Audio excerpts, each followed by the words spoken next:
Hi, my name is Avery Campbell, and this is my big board presentation. So, to begin, I'm going to talk a little bit about myself. I'm a senior here at CM High School, as is everyone else presenting their big board today. I've been in Flex all 4 years, and I'm a lovely young lady. So now, why is me being a lovely young lady so important to this conversation? Well, I shave my armpits. I don't burn bras. I don't hate men. I'm not crazy. I'm just a normal person. Um, this is important to remember during a conversation about feminism, as you get a lot of stereotypes being a feminist, being a strong feminist even. And I want to kind of debunk these and show that feminism really is for everyone. It's the promotion of gender equality. So, why should you be a feminist? Now, young ladies, you're promoting your future. You're promoting a better life for yourself and for the women you love around you. This is your sister, your mother, your friends, your future children, whoever. But you're doing this to promote the betterment of their lives. Now, everyone else in the room, how many of you have met a woman before? All of you. Good. How many of you care about a woman? All of you. This is a perfect example of why you should be a feminist, because it's not just about you. Your actions aren't always to benefit you, it's to benefit those around you who you care about. So by all of us being feminists, we're not only promoting faster change, but more effective change. Getting the voices of everyone involved, really only leads to better ideas. So we're going to start talking about feminism and this modern day.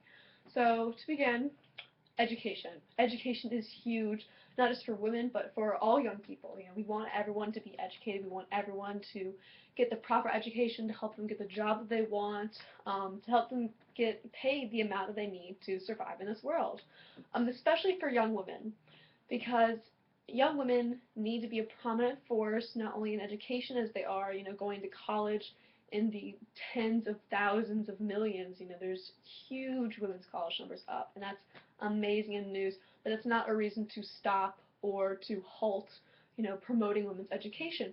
There are a lot of different organizations that help do this. One of the organizations that I talked to, specifically the Birmingham chapter of the AAUW, or the American Association for University Women, which promotes education for young women as well as providing scholarships and just benefits them in general.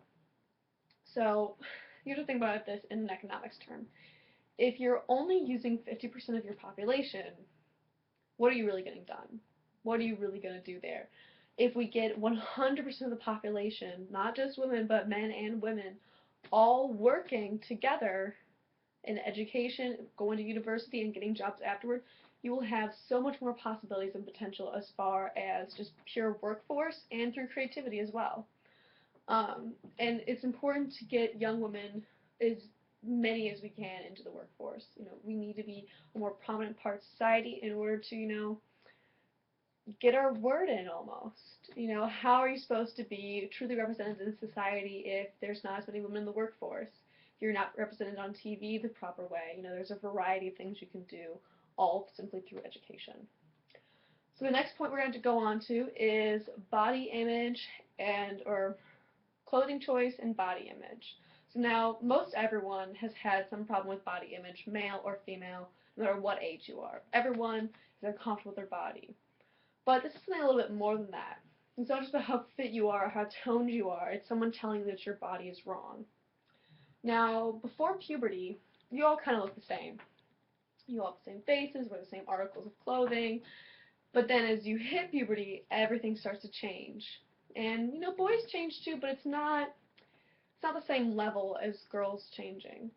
An example I give for this is I hit puberty pretty young, and I had a favorite t-shirt that I loved to wear. I loved this t-shirt. It made me happy to wear it. I felt good wearing it.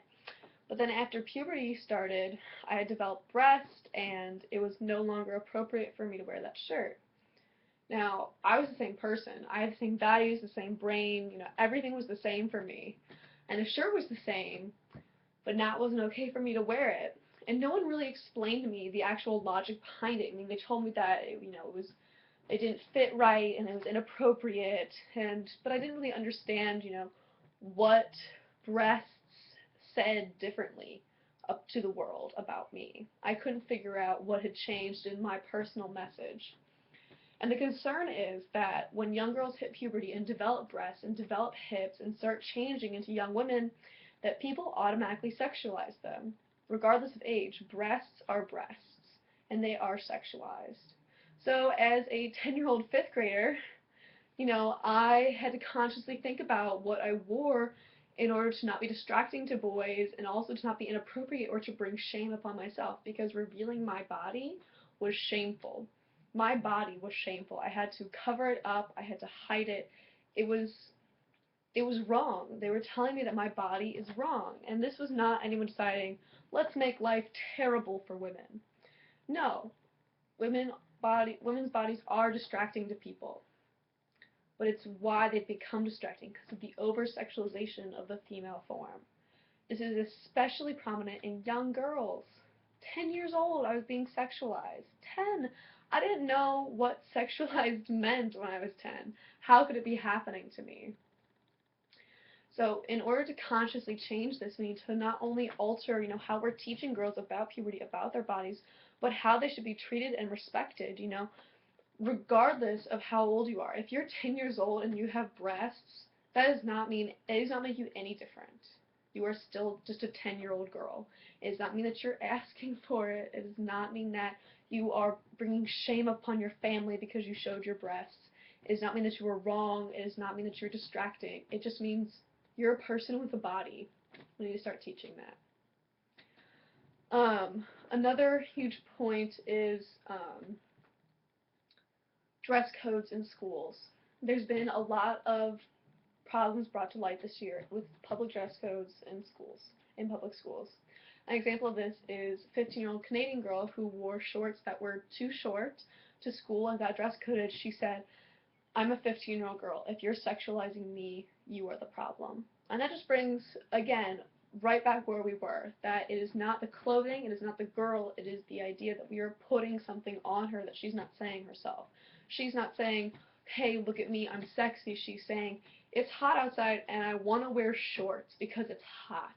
This is not an open invitation to ogle me. This is not an open invitation to stare at me. This is just, it's hot outside and I want to wear clothes. You know, a girl's body is not a weird genetic mutation. It's something that's natural. I'm supposed to look like this. This is when nothing goes wrong. These are my breasts. I have them. I will have them forever. They will not change. They are a part of me. They are part of my identity. And to say that they are wrong, or that I should be ashamed, or I should cover them up, or they are not allowed, why are they not allowed? Why something that I have not allowed? Men have breasts too, but they're just not as sexualized. And not to mention, I mean, I really speak for myself here, but boys are really cute. Like, they have their skinny jeans on and their tight shirts, their baseball hats. Boys are really cute. And no matter how cute they are, no matter how tight their clothes are, I still, I find a way to push through and get my schoolwork done. I don't know how I do it, It's very hard. But girls are just as attracted to boys as boys are to girls. Just as distracted. It makes no difference except for one party is scrutinized because the other is being distracted by them for no reason. This is just a body. It's just what I have to live in. So finally we're going to be talking about motherhood and the choices that come with that. So first to decide, do I want to be a mother? Is this even a choice that I want? And, for me personally, right now in my life, no one's really pushing for me to have a baby. I'm 18. It's just not, it doesn't make sense for me. Baby sounds terrifying and awful and terrifying. And that's fine, because right now I'm 18, but Imagine me at 35. Imagine the comments I get.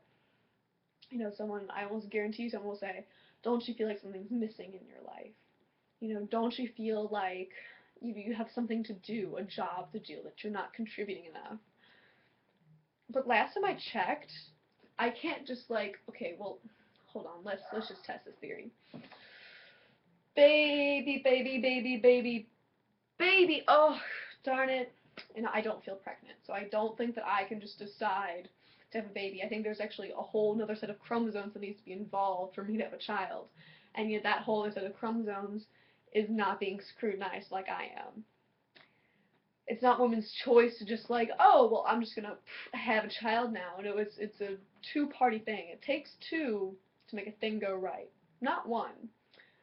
The problem with this is that women are harassed daily for, if they choose not to have children, whereas men are not. Again, this is not like a huge life-threatening deal, but it's just one inequality on top of so many others. Small social changes that are easy to change. Just rethink what you're about to say. Just think it over. And if you do choose to be a mother, you decide if you're going to go back to work or not. Now, being a working mom is very hard, but it doesn't need to be as hard as it is. So my dad manages his sales team, and one of the women he works for, is a great employee. He wants to give her a promotion. He was talking to me about it, and he said, I just can't give her the promotion. I have to give it to this other guy. And I was like, Dad, it is the 21st century. You have to give this woman the promotion. You can't just dismiss her because she's a woman. And he explained to me, he was like, well, she has 3 kids and a husband, and her husband also works. So when one of her kids is sick or needs a ride, she's the one who has to sacrifice. And that means that she just can't get the hours in that she needs to for this promotion.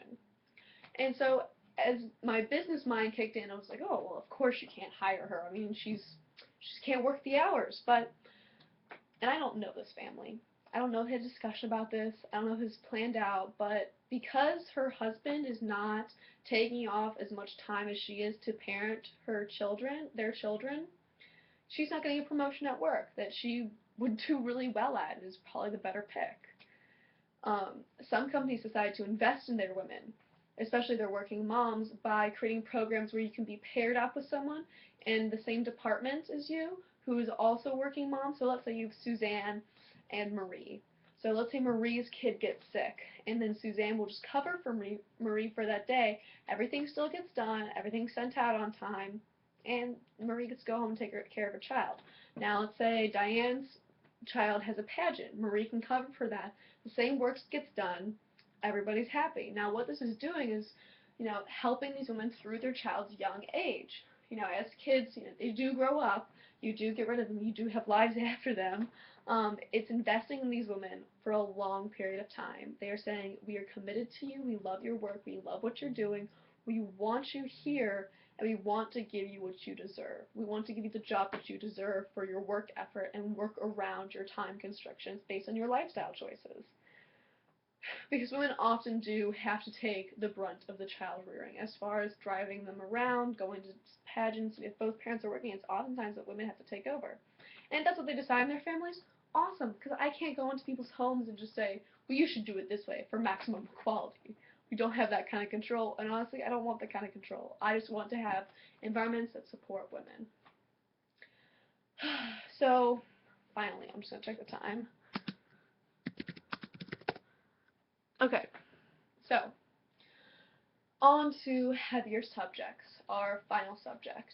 We're going to be discussing the rape epidemic that is sweeping the nation. Well, earlier this year, my friend was raped. And that was a terrifying, sad, and weird experience. Weird because not only was I writing this paper, but it was just something that you never think is going to happen to you, never going to affect you, and that's not for me. That couldn't happen to me or anyone I know, but it does. She called me afterward. was around 2 a.m. I was asleep, so I called her back the next day, and she told me, and after, well, it was more like me guessing at the problem until I knew enough to know what was going on, because she was too ashamed and scared to tell me. On the phone, we were both crying. I was at school, and we had to ask ourselves, should we call the police? And the weird part about asking yourself that question is because we're both smart, well-educated feminists. Now, we know what we should do. We know the protocol. And yet we still had to ask ourselves, but do we call? And I, at that point, truly understood what it meant, when victims don't report their rapes. Because I was looking at my friend, and I was looking at the struggle she was having because she felt scared and ashamed and dirty. It was terrible because she couldn't even take a shower to try and feel better. She just had to stay because she hadn't gotten a rape kit yet.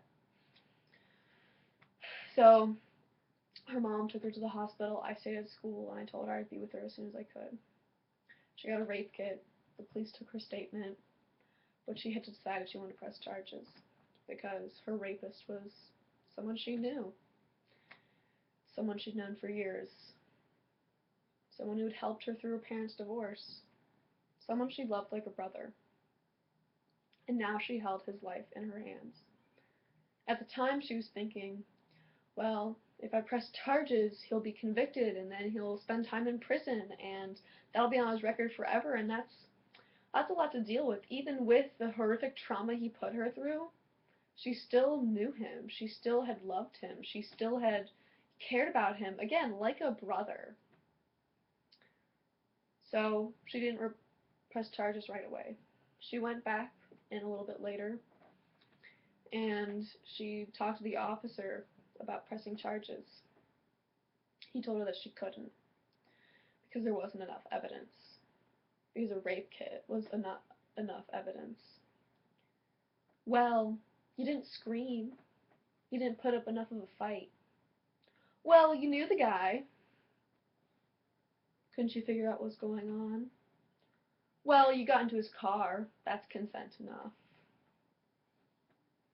She didn't end up pressing charges. Her rapist walked free with nothing on his record.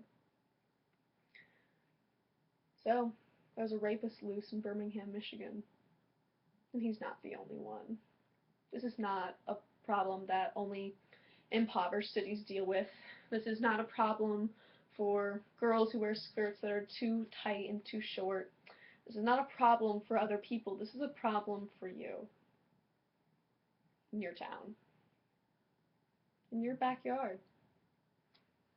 That's terrifying. Truly, truly terrifying. And the worst part is, he didn't even know it was rape.